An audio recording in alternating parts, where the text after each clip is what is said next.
إن الحمد لله نحمده ونستعينه ونستغفره ونتوكل عليه ونعوذ بالله من شرور أنفسنا ومن سيئات أعمالنا. من يهده الله فهو المهتد ومن يضلل فلن تجد له وليا مرشدا. أشهد أن لا إله إلا الله وحده لا شريك له وأشهد أن محمدا عبده ورسوله. En el nombre de Allah, clemente, misericordioso, que la paz y las bendiciones sean con el profeta Muhammad sallallahu alayhi wa sallam.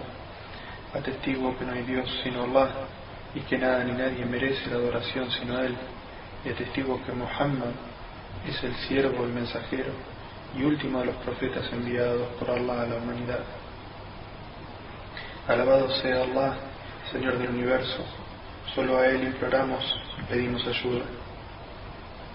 Esta clase es para presentar y hacer conocer el Islam, porque el Islam ha cambiado la vida de innumerables personas y sin embargo continúa siendo desconocido para muchos y malentendido por millones, por lo cual decidimos hacer estas clases para presentar el Islam de una manera breve y concisa. Estas clases son un resumen de los distintos temas que son necesarios para comprender el Islam, para presentar las herramientas necesarias para la correcta comprensión de una religión que desde hace más de 1400 años es la forma de vida y guía de un quinto de la población mundial. ¿Qué es el Islam? El Islam significa sumisión a Dios, único merecedor de nuestra sumisión y de nuestra adoración. También significa paz, que es la consecuencia natural del sometimiento y entrega a la voluntad de Dios. El Islam es la restauración del monoteísmo a su original pureza esencial que Dios había revelado a los seres humanos ya desde Adán, el primer hombre y primer profeta, y que luego le sucedieron muchos profetas, entre ellos Abraham, Moisés, Jesús, la paz sea con todos ellos. El monoteísmo se había visto comprometido como resultado de las desviaciones, idolatrías que paulatinamente alejaban a los hombres de las revelaciones hechas a los profetas anteriores. Por lo tanto, era necesaria una nueva revelación que sea definitiva y universal, que restableciera de manera firme, clara y precisa la relación primordial, la conexión directa entre el ser humano y su creador. Por eso el Islam no es una religión inventada o nueva, sino la cumbre del mensaje monoteísta que difundieron todos los profetas. El Islam es, en consecuencia, el restablecimiento de la antigua práctica monoteísta del profeta Abraham y el Mesías Jesús, la paz sea con ellos. Algunos asuntos y prácticas cambiaban con la venida de un mensajero a otro, pero el mensaje siempre ha sido el mismo: adorar al único Dios y no asociarle nada en su divinidad. Pues la ilaha illallah, no hay más divinidad que Allah. Así todos los profetas, desde Adán a Muhammad, todos los creyentes, todos los niños, e incluso los animales, las plantas y todo ser vivo es musulmán, que quiere decir literalmente sumiso a Dios, o sometido a la ley natural que Él ha creado. El Islam es la religión basada en la adoración a un Dios único, sin asociados. Es un mensaje universal. El Islam no está dirigido a una cultura en especial, sino que es un estilo de vida revelado. No es una corriente de pensamiento, ni surge de la voluntad humana, sino que es la culminación de un ciclo de profetas que comenzó con Adán y culminó con Muhammad, la paz sea con todos ellos. El Islam es un sistema de vida integral, a través del cual Dios ha legislado acerca de todos los aspectos de la existencia humana, psicológicos, familiares, comunitarios, de gobierno, de relaciones entre los pueblos, con el objetivo de que la humanidad sea consciente de la existencia de un único creador y sustentador del universo, y así puedan los pueblos vivir en desarrollo y paz. Las fuentes de la legislación islámica están intactas desde hace 1400 años y son practicadas a diario por millones de creyentes alrededor del mundo. El Islam, insistimos, no es una religión nueva, sino la misma verdad que Dios ha revelado a través de todos sus profetas a cada pueblo, para una quinta parte de la población mundial. El Islam es a la vez una religión y una forma completa de vida. Los musulmanes siguen una religión de paz, misericordia y perdón, y son completamente ajenos a los gravísimos acontecimientos que se han venido asociando recientemente con su fe.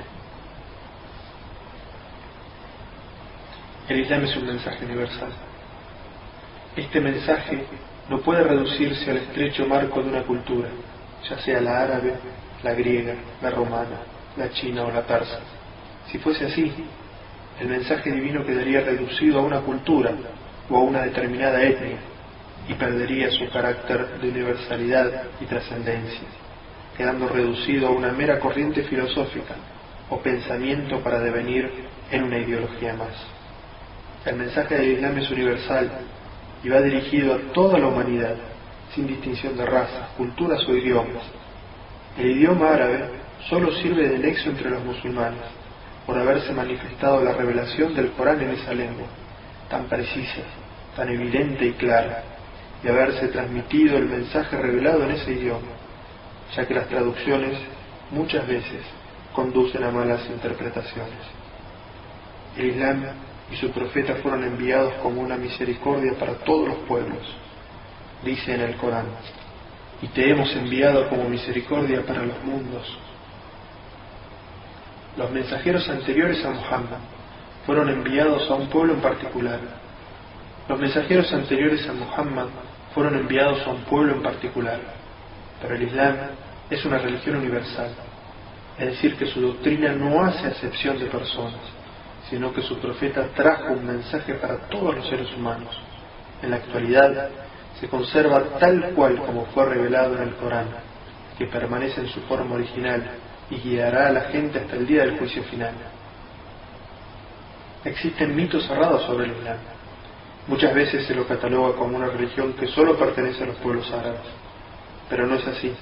La mayor cantidad de musulmanes se encuentra en la parte sur de Asia y se extiende por todo el mundo. Cada país cuenta con una minoría musulmana. El Islam ha demostrado no solo ser una de las religiones más difundidas, sino la más dinámica, y que atrae a un gran número de personas que se convierten año tras año. ¿Quién es Allah? Allah significa Dios en idioma árabe. En realidad, se prefiere el uso de este término porque no puede ser modificado, es decir, no tiene género masculino ni femenino, ni puede pasarse del singular al plural. Es una palabra única, es el nombre de Dios. El vocablo Allah hace alusión al Dios único y verdadero, sublime creador y sustentador del universo. No existe nada ni nadie como Él. Él es Dios. Tiene bellos nombres y sublimes atributos divinos que le son propios. Por ejemplo, al realizar las oraciones o al invocarle, nos referimos a Él como el Todopoderoso, el Misericordioso, el Perdonador, el Absoluto, el Señor del Universo, el Santo, el que todo lo sabe y el que todo lo ve. No tiene hijos ni asociados, no engendró ni fue engendrado. Él es el primero y es el último y es incomparable. No hay nada que suceda sin que Él lo sepa. Posee las llaves del oculto. Por todo esto debemos rendirle culto sincero a Dios y no rendir culto a seres creados, porque eso es idolatría. Quien muere cometiendo idolatría ha sellado su destino final en la próxima vida. El Islam indica la fe en un solo Dios, lo cual hace que el hombre conozca el significado del universo y asimismo su propio lugar en él. Libera al hombre de todos los miedos y supersticiones, haciéndolo consciente de la omnipresencia del conocimiento de Dios, su Señor Todopoderoso, y de sus obligaciones para con Él. Esta fe debe reflejarse y transmitirse en acciones efectivas. La mera fe por sí misma no basta para el Islam. Para creer en un solo Dios, único, se necesita contemplar a toda la humanidad como una sola familia, que existe bajo la benevolencia universal de Dios, el Creador y sostén común de todo y de todos. El Islam rechaza la idea de una raza elegida, haciendo de la fe en el Dios único y en las buenas acciones la única llave para entrar al paraíso, estableciendo así una relación directa con Dios, que se ofrece a todo el mundo sin distinción alguna y sin necesidad de ningún intermediario. El concepto de divinidad en el Islam. Cada lengua posee uno o más términos que se usan con referencia a Dios y también a deidades menores. Este no es el caso de la palabra Allah. Allah es el nombre propio del único Dios. Nadie más puede ser llamado de esta forma. Este término no tiene género ni número y demuestra su singularidad cuando se lo compara con la palabra Dios, la cual puede ser plural al decir dioses o femenina al decir diosas. Es interesante que la palabra Allah sea el nombre propio de Dios en la lengua árabe y también lo sea en arameo, el idioma que hablaba Jesús. Para el musulmán, Dios es el Todopoderoso, creador y sustentador del universo. No tiene semejante y nada se compara con él. Los contemporáneos del profeta Muhammad sallallahu alayhi wa sallam le preguntaron acerca de Dios. La respuesta fue revelada por el mismo Dios en un breve capítulo del Corán, que es considerado como la esencia del monoteísmo. Di, Él es Allah, la única divinidad. Allah es el absoluto, de quien todos necesitan, y Él no necesita de nadie. No engendró ni fue engendrado. No hay nada ni nadie que se asemeje a Él.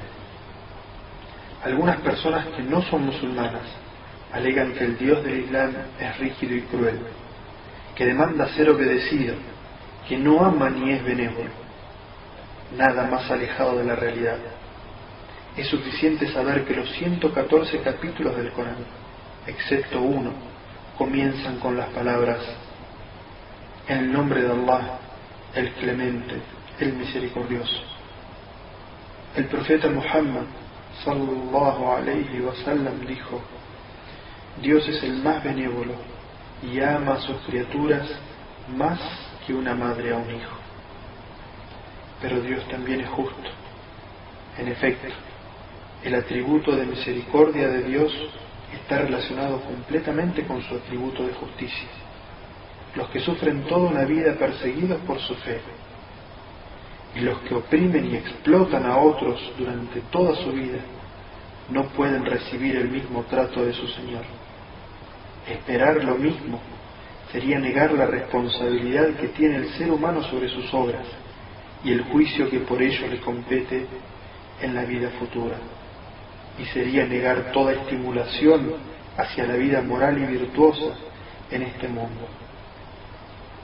Los siguientes versículos coránicos son claros y precisos en este sentido. Dice en el Corán: por cierto que los piadosos serán agraciados por su Señor con los jardines de las delicias. ¿Acaso vamos a tratar por igual a quienes se someten a Dios y a los pecadores? ¿Qué os pasa? ¿Cómo es que juzgáis así?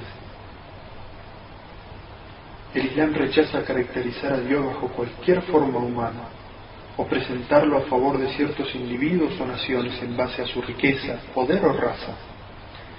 Dios creó a todos los seres humanos iguales. Estos pueden distinguirse y ganar su favor únicamente a través de la virtud y la piedad. Las afirmaciones que sostienen que Dios descansó el séptimo día de la creación, o que luchó con uno de sus siervos, o que Dios es un conspirador envidioso en contra de la humanidad, o que Dios se ha encarnado en un cuerpo humano, todo esto es considerado erróneo desde la perspectiva islámica.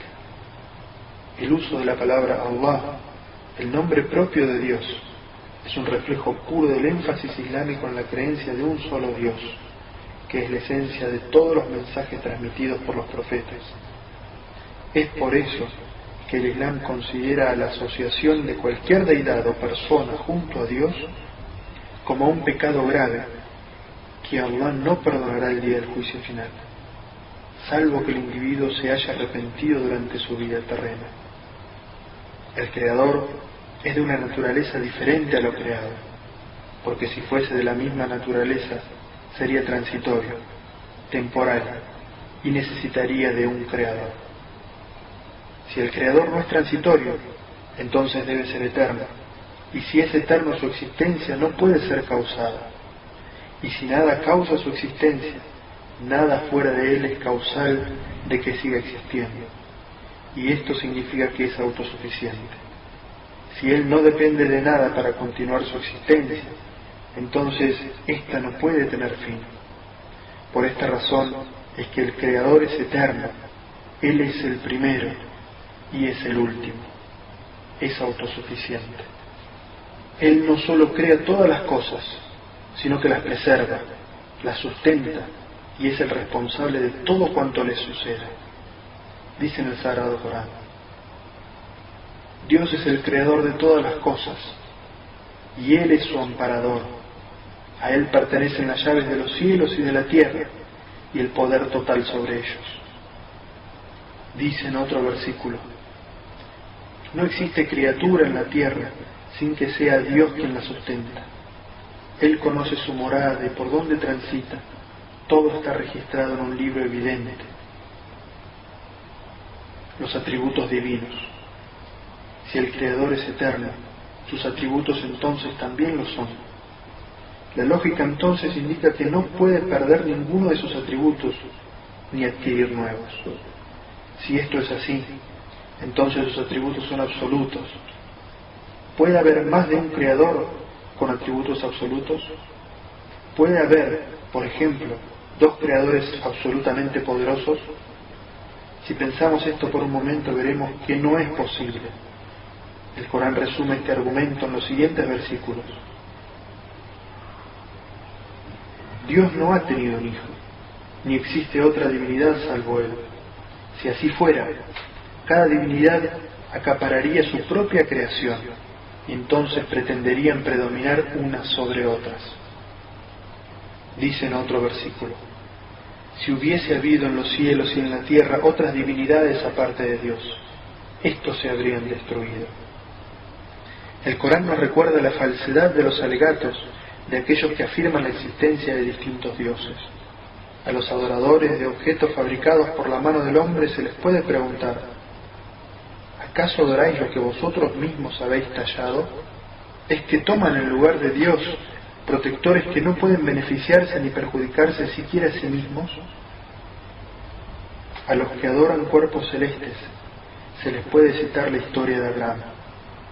Dice este versículo del Sagrado Corán: y al llegar la noche vio una estrella, y con el fin de hacer que su pueblo reflexionase les dio ejemplos que ellos podrían entender, y les dijo: este es mi Señor. Pero cuando desapareció exclamó: no adoro a los que se ausentan. Luego, al ver la luna aparecer, dijo: este es mi Señor. Pero cuando desapareció exclamó: si no me guía mi Señor, me encontraré entre los extraviados. Y cuando vio salir el sol dijo: este es mi Señor, este es más grande aún. Pero cuando desapareció exclamó: oh pueblo mío, soy inocente de lo que le asociáis, me consagro a quien creó los cielos y la tierra, soy monoteísta y no de los que le asocian copartícipes. El concepto de monoteísmo en el Islam. Ser musulmán significa sumiso a Dios y creer en la unicidad de Dios, que Él es el único creador, preservador, sustentador. Esta creencia, llamada el monoteísmo en el señorío y dominio, de por sí no es suficiente para ser creyente. Los idólatras contemporáneos del profeta, sallallahu alaihi wasallam, sabían y creían que solo Dios podía hacer todo esto, y sin embargo, eso no los hacía musulmanes. El monoteísmo del señorío y el dominio se ve complementado por el monoteísmo en la adoración, es decir, que solo Dios tiene el derecho legítimo a ser adorado. Dice en el Sagrado Corán: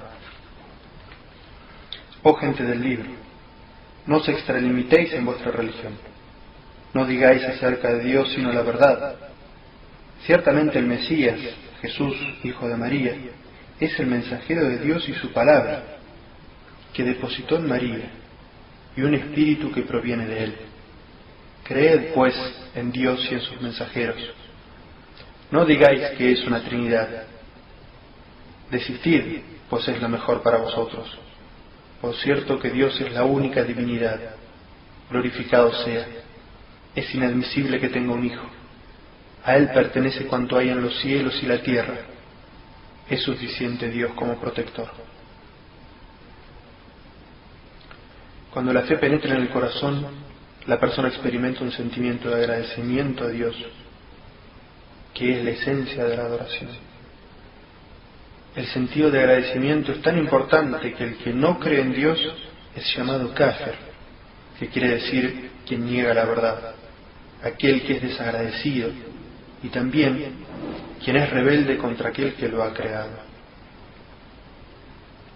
El creyente ama y agradece a Dios por la generosidad que Él le ha concedido, consciente que sus buenas obras, físicas o mentales, no pueden ser proporcionales a los favores divinos que ha recibido. El individuo está siempre atento y ansioso porque anhela complacer a su Señor. Este estado mental no puede ser adquirido sin estar consciente de Dios en todo momento. El recuerdo permanente de Dios es la fuerza vital de la fe. De lo contrario, la fe se marchita y desaparece. El Corán trata de desarrollar este sentido de agradecimiento en el corazón del ser humano repitiendo frecuentemente los atributos de Dios. Los musulmanes leen y aprenden su contenido para que la fe crezca en sus corazones. Encontramos algunos de los sublimes atributos de Dios mencionados en los siguientes versículos del Corán. Él es Dios, no hay otra divinidad salvo Él, conocedor de lo oculto y de lo manifiesto. Él es el clemente, el misericordioso.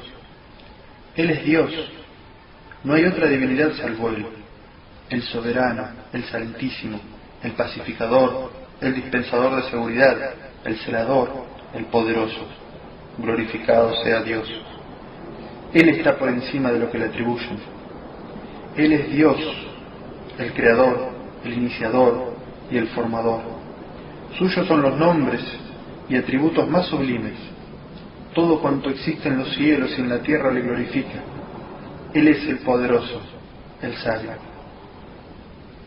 Y dice en otro versículo, Dios, no existe nada ni nadie con derecho a ser adorado excepto Él, el viviente.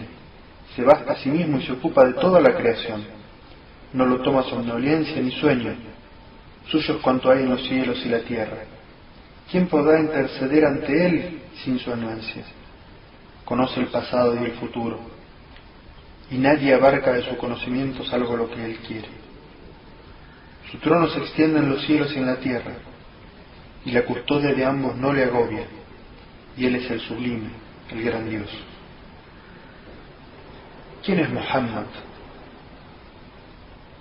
Muhammad, sallallahu alayhi wa sallam, la paz sea con él, conocido en Occidente como Mahoma. Nació en la Meca en el año 571. Su padre murió poco antes que él naciera, y su madre Amina lo entregó al cuidado de una nodriza llamada Halima, para que lo amamantara y creciera con los aires puros del desierto. Después de la muerte de su madre, fue criado por su abuelo, y luego por su tío Abu Talib, de la respetada tribu de los Quraysh. Durante su juventud, el profeta, sallallahu alayhi wa sallam, fue protegido por Dios y alejado del mal comportamiento del paganismo de su pueblo. Cuando creció y fue un hombre maduro, la gente comenzó a admirarlo por sus buenos modales y excelente carácter. Era elocuente en sus palabras, veraz y sincero. Lo apodaban el confiable. A los 25 años se casó con Hadilla, una prestigiosa mujer que pertenecía a una familia de comerciantes y era 15 años mayor que él. Muhammad, sallallahu alayhi wa sallam, tenía una profunda naturaleza religiosa. Solía retirarse a meditar a una cueva en un monte llamado La Luz. A los 40 años de edad, mientras se encontraba en el monte, recibió por primera vez la revelación de Dios a través del ángel Gabriel, quien le transmitió los primeros versículos del Sagrado Corán. Estas revelaciones continuaron durante 23 años, hasta hasta conformar lo que hoy conocemos como el Sagrado Corán. Tan pronto como comenzó a recitar lo escuchado del ángel Gabriel y a predicar esa verdad, el profeta y sus seguidores comenzaron a ser perseguidos. Esta situación llegó a ser tan despiadada que Dios le dio la orden de emigrar de la Meca, ciudad en ese entonces de idólatras y materialistas, a la ciudad de Medina, iniciándose en ese momento el comienzo del calendario musulmán, o más conocido como la Hijra. En la ciudad de Medina se construyó la primera mezquita islámica. El profeta Muhammad sallallahu alaihi wasallam nunca aprendió a leer ni a escribir. Era iletrado aún después de recibir la revelación divina. Con el paso del tiempo, los musulmanes volvieron a la Meca, estableciendo allí el Islam definitivamente. Antes de su muerte, a los 63 años, el Islam se había difundido por toda Arabia y luego se extendió desde Oriente hasta Occidente. Estableció las bases sociales de una sociedad basada en la justicia y la verdad. ¿Qué es el Corán? El Corán es la palabra de Dios revelada a Muhammad por medio del ángel Gabriel. La revelación fue memorizada y posteriormente escrita. El Corán ha permanecido intacto de toda tergiversación por más de 14 siglos. El término Corán procede del árabe al-Qur'an, que significa la lectura o la recitación.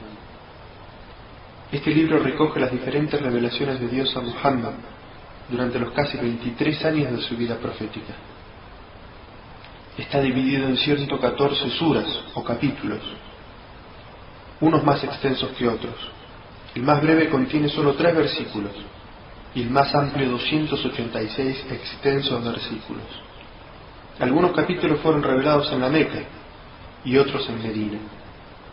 Los capítulos y versículos de Meca se refieren a las bases de la doctrina, como el monoteísmo, la resurrección, el día del juicio. Y los que fueron revelados en Medina corresponden a la legislación, tanto de los actos de adoración como de las relaciones jurídicas y humanas. Investigadores tanto islámicos como no islámicos coinciden en la integridad que sustancialmente ha mantenido el texto del Corán a lo largo de la historia. A diferencia de las escrituras divinas anteriores, el Corán fue preservado en el corazón de los creyentes a través de su memorización.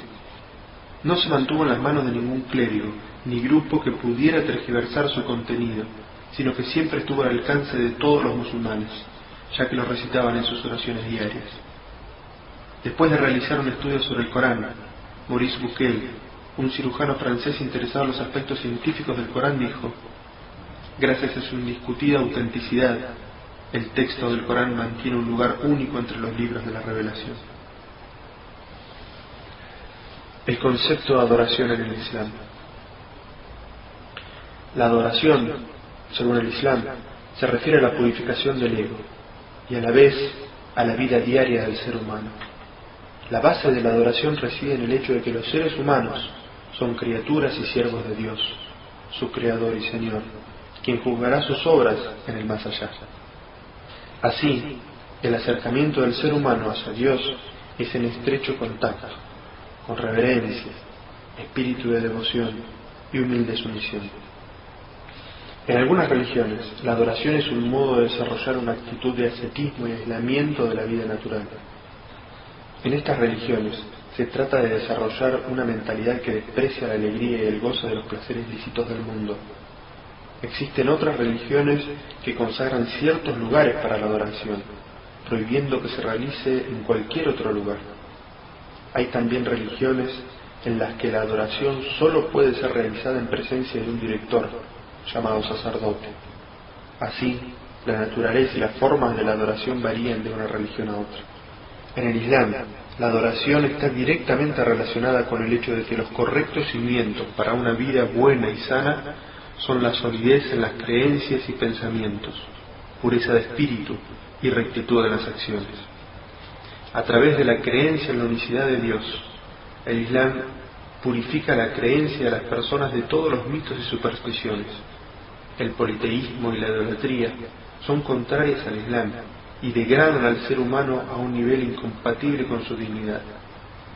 El Islam lucha contra la idolatría y el politeísmo, sea cual fuere su forma y la expresión en que se encuentre.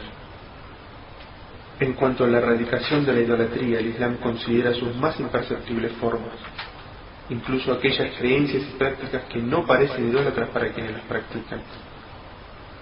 Una de las manifestaciones de este aspecto es que el Islam prohíbe la oración ritual frente a una tumba y tampoco permite el juramento en nombre de nadie salvo Dios. Todo esto demuestra el total rechazo del Islam hacia la idolatría.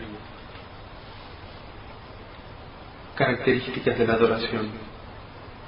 Los rasgos característicos de la adoración propuesta por el Islam pueden quedar comprendidos de la siguiente forma.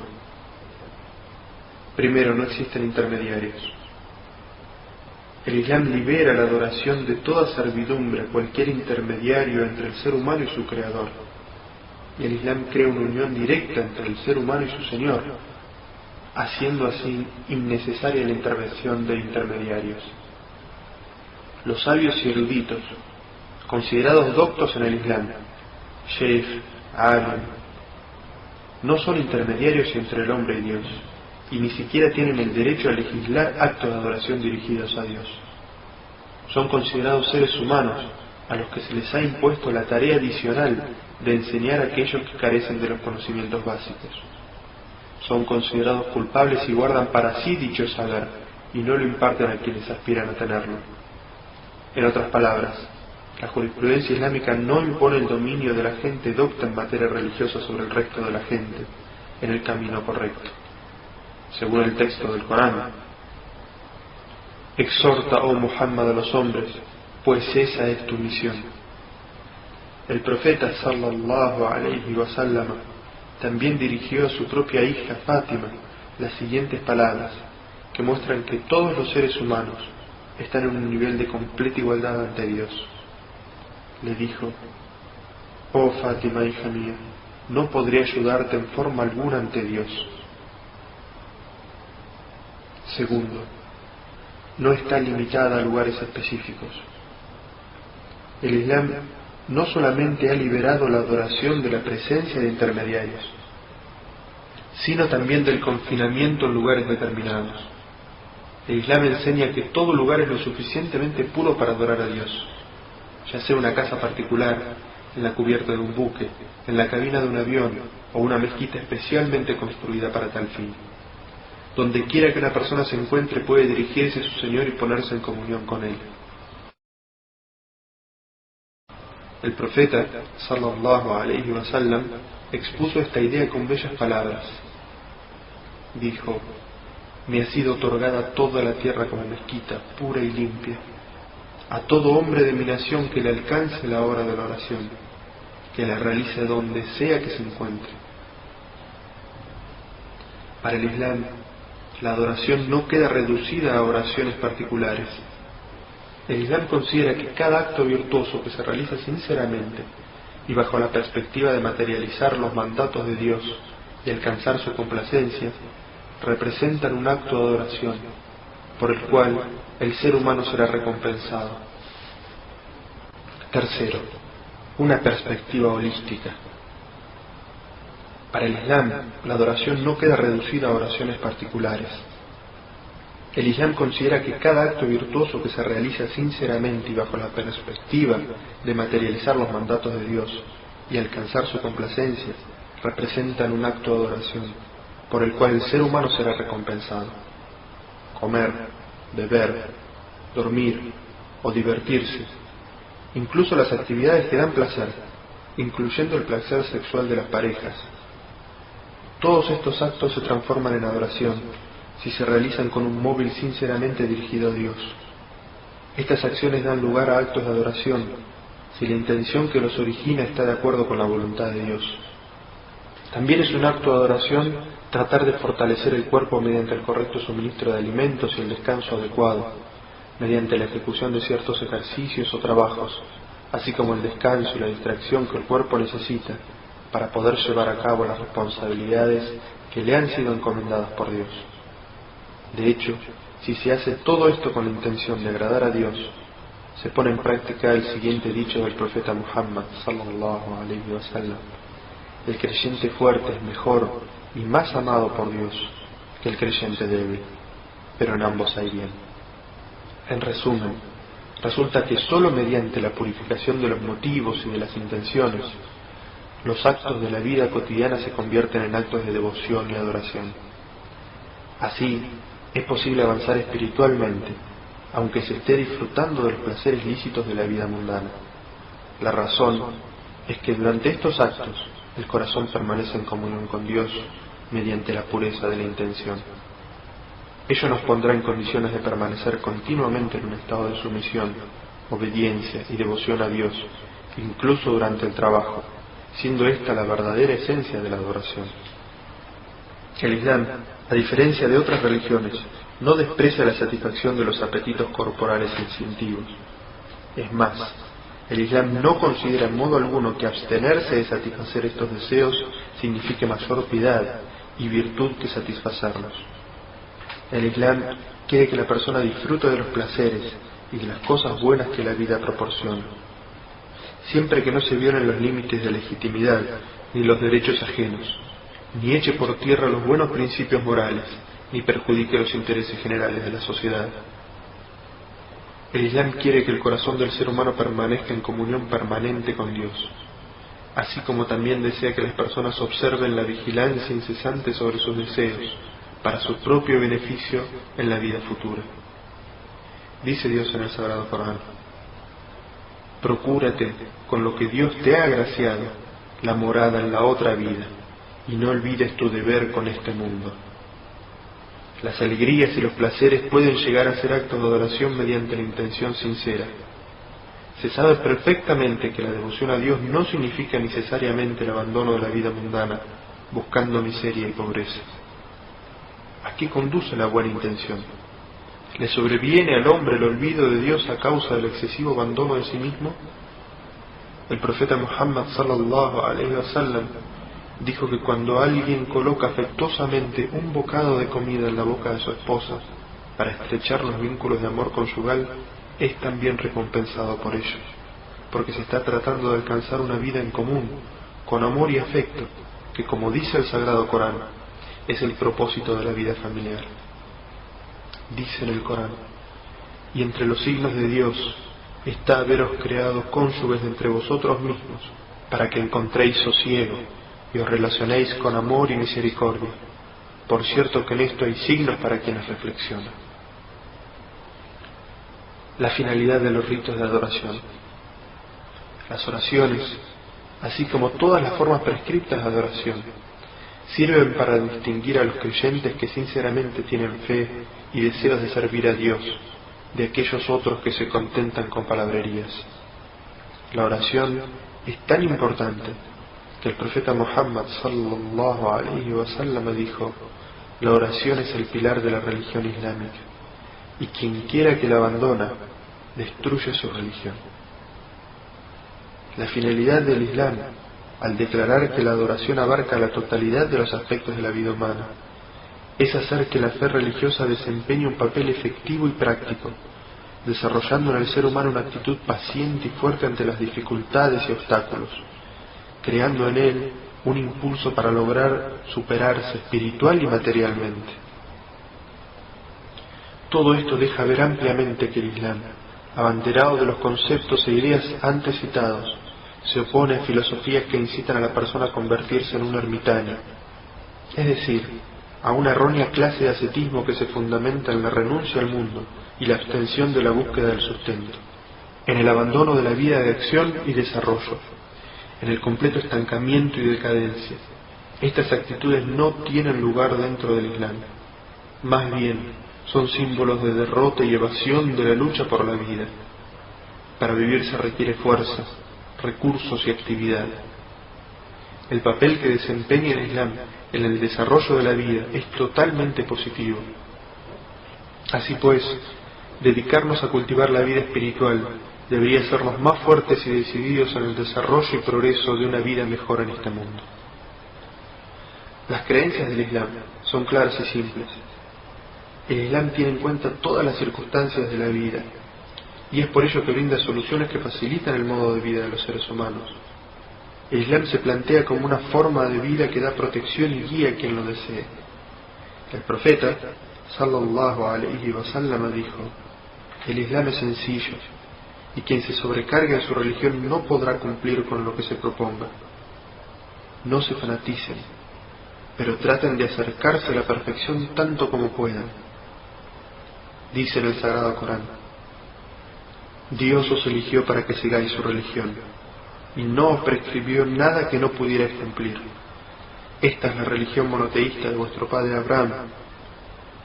Dios os llamó musulmanes anteriormente, y también fueron llamados así en esta revelación. Y dice en otro versículo del Sagrado Corán: Dios no exige a nadie por encima de sus posibilidades. La consigna del Islam: moderación en todos los asuntos. El ser humano necesita constantemente del equilibrio para vivir en armonía y paz. El Islam busca este equilibrio en todos los aspectos de la vida y aleja a la gente de toda clase de extravagancias y fanatismos. Tiene un profundo interés por lo espiritual, al igual que se preocupa del bienestar material de las personas. Les enseña a sus seguidores a prepararse para la vida eterna y disfrutar de la vida terrenal siempre que no se excedan los límites establecidos por Dios. El camino del Islam es un sendero de igualdad, moderación, paz y justicia.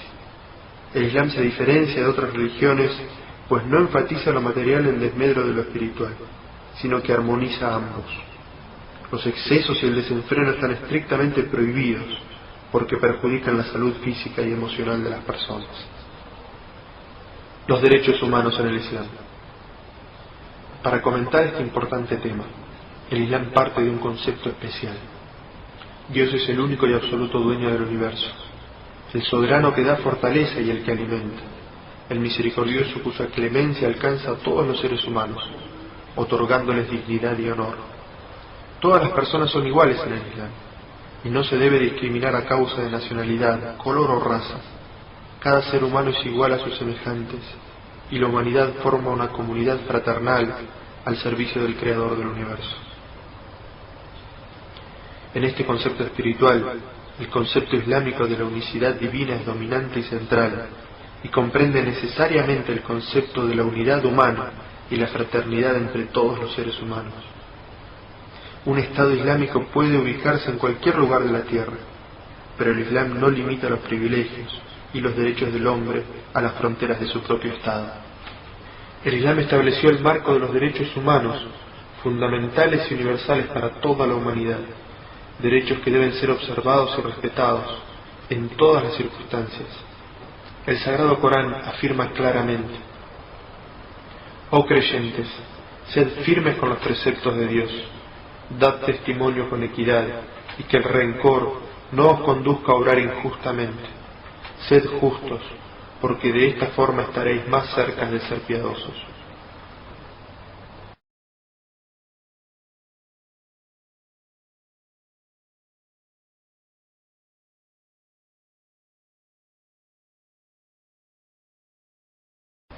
Cuando hablamos de los derechos humanos en el Islam, debemos considerar que estos derechos fueron otorgados por Dios y no por un gobernante o una asamblea legislativa. Los derechos otorgados por gobernantes o asambleas pueden suspenderse de la misma manera que han sido concedidos. En el Islam, los derechos humanos son conferidos por Dios y, en consecuencia, ninguna asamblea legislativa del mundo, ningún gobierno de la tierra tiene el derecho de abrogarlos. Tampoco se trata de los derechos humanos fundamentales conferidos sobre un papel para ser exhibidos y luego denegados en la realidad. Las proclamaciones y resoluciones no pueden ser comparados a los derechos que Dios sanciona, ya que los primeros no se aplican a todas las personas. En cambio, los segundos constituyen un compromiso permanente para todo creyente. Citaremos algunos textos del Corán y la tradición profética que hace 1400 años mencionaron los derechos humanos garantizados por el Islam. Primero, el derecho a la vida y el respeto a la propiedad. El profeta Muhammad sallallahu alayhi wa sallam declaró en el sermón que pronunció durante la peregrinación: vuestras vidas y vuestros bienes son sagrados. Segundo, la salvaguarda del honor. Dice en el Sagrado Corán: creyentes, no os burléis unos de otros. Dice también: no os difaméis. Dice también: no os pongáis apodos ofensivos. Y dice también: no habléis mal del ausente. Tercero, la inviolabilidad de la privacidad. Dice el Sagrado Corán: no os espiéis. Y dice en otro versículo: no entréis en una casa sin tener el consentimiento de sus habitantes. Cuarto, las libertades individuales. El Islam estipula que ningún ciudadano puede ser encarcelado hasta que su culpabilidad se pruebe ante un tribunal de justicia. Proceder al arresto de un hombre por una simple suposición y encarcelarlo sin haberle dado la posibilidad de defenderse no está admitido en el Islam. Quinto, el derecho de mostrar disconformidad ante la injusticia. Dice el Sagrado Corán: a Dios no le place que habléis con términos impropios en público, pero no seréis reprochados si lo hacéis en respuesta a una opresión. En el Islam, todo poder y toda autoridad pertenecen a Dios, que delega parte de su administración en los seres humanos. El gobernante debe ser extremadamente respetuoso hacia su pueblo. Todo esto fue ratificado por el primer califa en la historia del Islam, quien declaró en su primer discurso: cooperad conmigo si obro bien, obedecedme siempre que obedezca los mandatos de Dios y su profeta, pero no me debéis obediencia alguna si me alejo de este camino. Sexto, la libertad de expresión. El Islam reconoce el derecho a la libertad de pensamiento y expresión de todos sus ciudadanos, y que ésta sea utilizada al servicio de la verdad y la virtud, y no para la difusión de la malicia y la corrupción.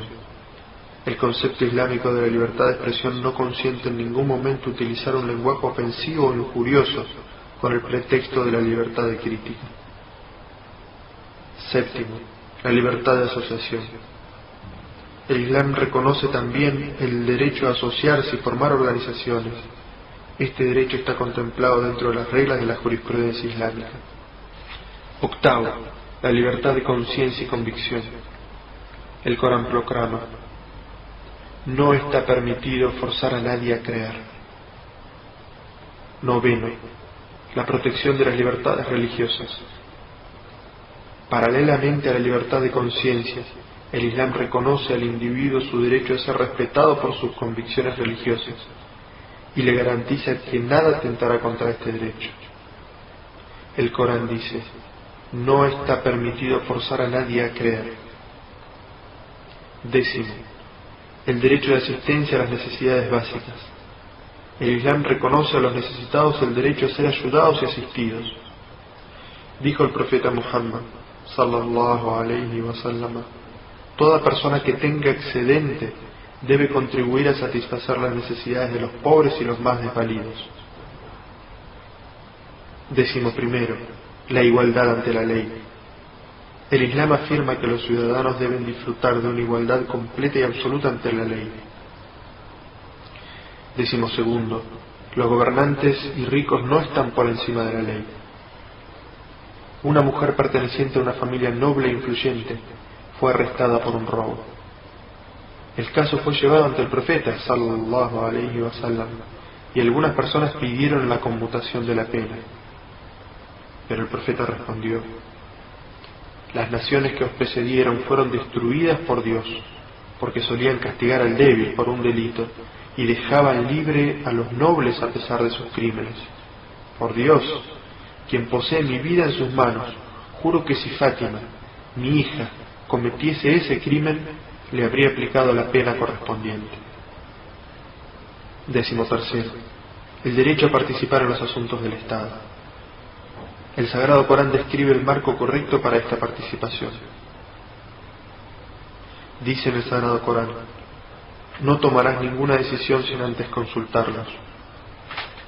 Y dice en otro versículo: bienaventurados aquellos que consultan para resolver sus asuntos. En resumen, debe quedar claro que el Islam atiende a aplicar los derechos humanos arriba mencionados, así como otros, no solo para ofrecer auténticas garantías, sino para invitar a la humanidad a trascender hacia un nivel sublime en sus interrelaciones, dejando tras de sí las prejuiciosas líneas creadas por el parentesco de sangre, la superioridad racial y los privilegios económicos. El Islam invita a la humanidad a alcanzar un nivel de existencia en el cual el ser humano, gracias a sus cualidades interiores, puede realizar el ideal de la fraternidad humana. La moral y los valores. El Islam ha establecido derechos universales y fundamentales para la humanidad, los cuales deben ser observados y respetados bajo cualquier circunstancia. Para lograr el cumplimiento de estos derechos, el Islam no solo proporciona las garantías legales, sino que también presenta un sistema moral eficaz. Todo lo que conduce al bienestar del individuo o de la sociedad es moralmente aceptado y desarrollado, y cualquier cosa que sea injuriosa es rechazada. El Islam concede tanta importancia al amor a Dios como hacia el hombre, sin caer en formalismos. En el Sagrado Corán leemos: la piedad no consiste en orientarse hacia el oriente o el occidente, sino que consiste en creer en Dios, el día del juicio, los ángeles, los libros revelados, los profetas, hacer caridad, a pesar del apego que se tiene por los bienes, a los parientes, huérfanos, pobres, viajeros, insolventes, mendigos y cautivos, hacer la oración, ofrecer ayuda solidaria a los más necesitados, cumplir con los compromisos contraídos, ser paciente en la pobreza, la desgracia y en el momento de enfrentamiento con el enemigo. Esos son los justos y esos son los temerosos de Dios. En este versículo del Sagrado Corán se nos ofrece una bella descripción del hombre piadoso, donde se establecen reglas para su salvación, manteniendo su unidad en el amor a Dios y también al prójimo. Se plantean en este versículo 4 directrices. Primero, nuestra fe debe ser verdadera y sincera. Segundo, debemos estar preparados para demostrarla con actos de caridad al prójimo. Tercero, debemos ser ciudadanos ejemplares, apoyando todas y cada una de las obras benéficas. Cuarto, nuestra alma debe estar firme ante todas las circunstancias. Este es el patrón sobre el cual se juzga una forma de conducta en particular, calificándola como buena o menos buena, y ello constituye el núcleo alrededor del cual debe moverse toda conducta moral. Pero antes de establecer algún precepto moral, el Islam implanta firmemente en el corazón del ser humano la convicción de que su compromiso lo adquiere integralmente con Dios, que lo ve en todo momento y en todo lugar, y que podrá esconderse de todo el mundo, menos de Él, que podrá engañar a todos, pero no podrá engañar a Dios, y que no podrá esperar mejor recompensa que la que Dios le conceda. De esta manera, al establecer como objetivo de la vida del ser humano la complacencia de Dios, el Islam creó el más alto patrón de moralidad posible. Esto deberá conducir a un futuro sin límites para la evolución moral de la humanidad. Al convertir la revelación divina en fuente principal del conocimiento, se garantiza la permanencia y la estabilidad de los patrones morales que permitan un margen razonable para ajustes genuinos, adaptaciones según lo permita la legislación, aunque no para perversiones, desviaciones, relativismos absurdos o libertinaje. El Corán establece una identificación propia con la moralidad, basada en el amor y en la devoción a Dios, que impulsará al ser humano a obedecer la ley moral voluntariamente, sin necesidad alguna de presión externa. A través de la fe en Dios y en el día del juicio, se genera una fuerza que permitirá adoptar la conducta moral de forma sincera y seria, con toda devoción del corazón y del alma. Este sistema no proporciona nuevas virtudes rebuscadas por un falso sentido de originalidad e innovación, ni trata de minimizar la importancia de otras normas morales bien conocidas, como tampoco concede una importancia específica hacia algunas, dejando de lado a otras sin causa justificada.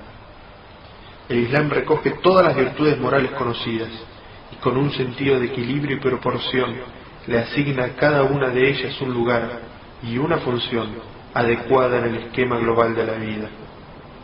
El Islam ensancha el horizonte de la vida individual y colectiva y de sus actividades en el campo político, económico, legal, formativo y social. Abarca toda la vida del ser humano, desde el hogar hasta la sociedad, desde las actividades hogareñas hasta las conferencias internacionales. En resumen, no existe ninguna esfera de la vida que quede exenta de este aporte universal y global de los principios morales del Islam. Esta religión convierte a la moralidad en la cuestión más importante y asegura de esta manera que todos los aspectos de la vida estén regulados por normas de moralidad, en lugar de estar dominados por deseos egoístas e intereses mezquinos. El Islam estipula para el ser humano un sistema de vida basado en la bondad, invoca a la humanidad a practicar la virtud y establecerla para erradicar el vicio, buscar el bien y rechazar el mal. El Islam desea que prevalezca el veredicto de la conciencia y la virtud. Los que responden a este llamado quedan agrupados en una sola comunidad y se les da el nombre de musulmanes. Y el objetivo singular en el que se basa la formación de esta comunidad es llevar a cabo un esfuerzo organizado para establecer y practicar la bondad, así como para suprimir y erradicar el mal. A continuación mencionaré algunas de las enseñanzas morales básicas para diversos aspectos de la vida del musulmán.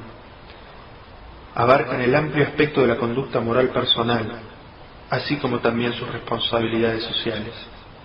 Humildad, modestia, control de las pasiones y deseos, veracidad, integridad, paciencia, constancia y el cumplimiento de las promesas son valores morales en los cuales insiste y una vez el Sagrado Corán. Dice en un versículo: Dios ama a los perseverantes. Dice en otro versículo: y apresuraos a alcanzar el perdón de vuestro Señor y un paraíso tan grande como los cielos y la tierra, reservado para los piadosos.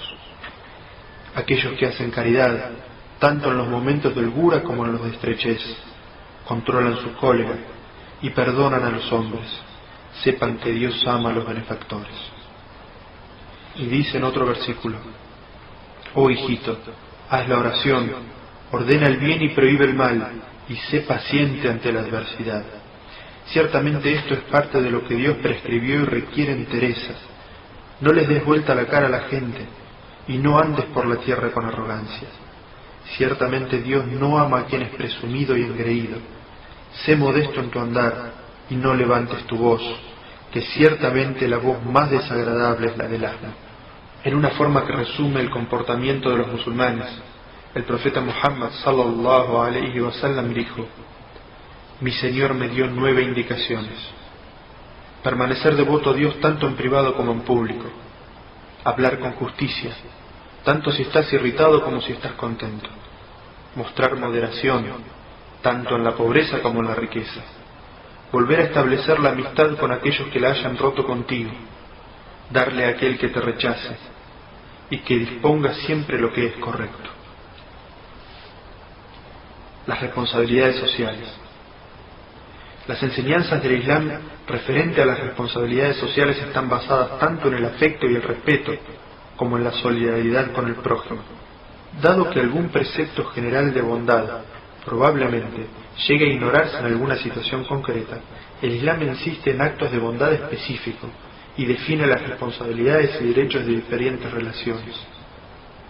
En un círculo de relaciones que se amplía gradualmente, primero nuestra familia, padres, cónyuge, hijos, luego con los demás parientes, vecinos, amigos y conocidos, huérfanos y viudas, y desde luego con los necesitados de la comunidad y de toda la humanidad. Esta responsabilidad se extiende al aspecto del medio ambiente y la ecología. Las responsabilidades hacia los padres.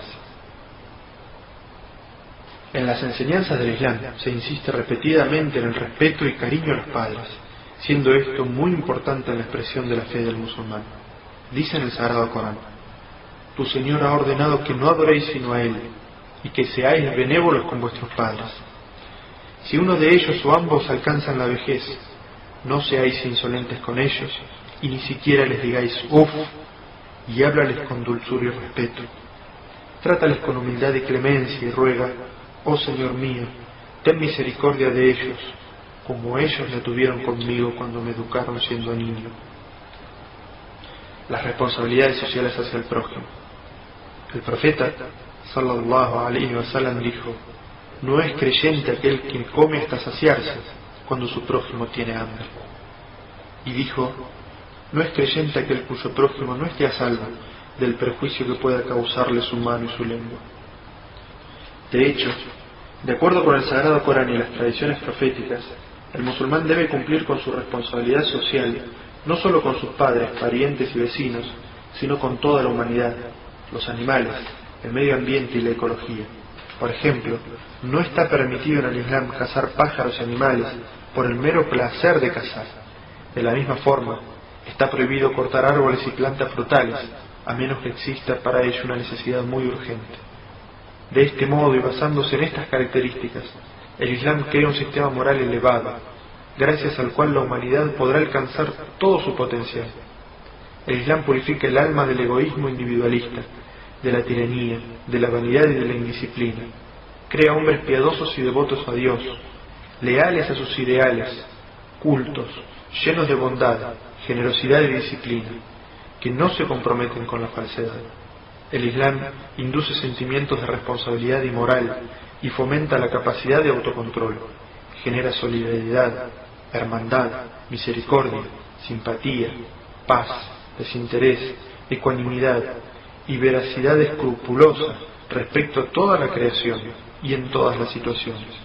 Nutre las nobles cualidades de las que únicamente se puede esperar el bien, participa y coopera en resolver los problemas económicos y políticos de la sociedad. ¿Cómo ha influido en el mundo la expansión del Islam? Entre las razones para la rápida y pacífica expansión del Islam hay que destacar la sencillez de su doctrina. El Islam proclama la fe de un solo Dios, digno de adoración. También insta repetidamente al hombre para que utilice sus dones de inteligencia y observación. En pocos años, grandes civilizaciones y universidades florecieron, pues según el profeta Muhammad sallallahu alaihi wasallam, la búsqueda del conocimiento es una obligación para cada musulmán. La síntesis de las ideas del Occidente y el Oriente, y del nuevo pensamiento con el antiguo, trajo grandes avances en medicina, matemática, física, astronomía, geografía, arquitectura, arte, literatura e historia. Muchos sistemas de importancia decisiva como el álgebra, la numeración arábiga y el concepto del cero, vital para el progreso de las matemáticas, fueron transmitidos a Europa medieval a través del Islam. Se desarrollaron asimismo instrumentos tan sofisticados como el astrolabio, la brújula y buenos mapas de navegación, que hicieron posible los viajes intercontinentales.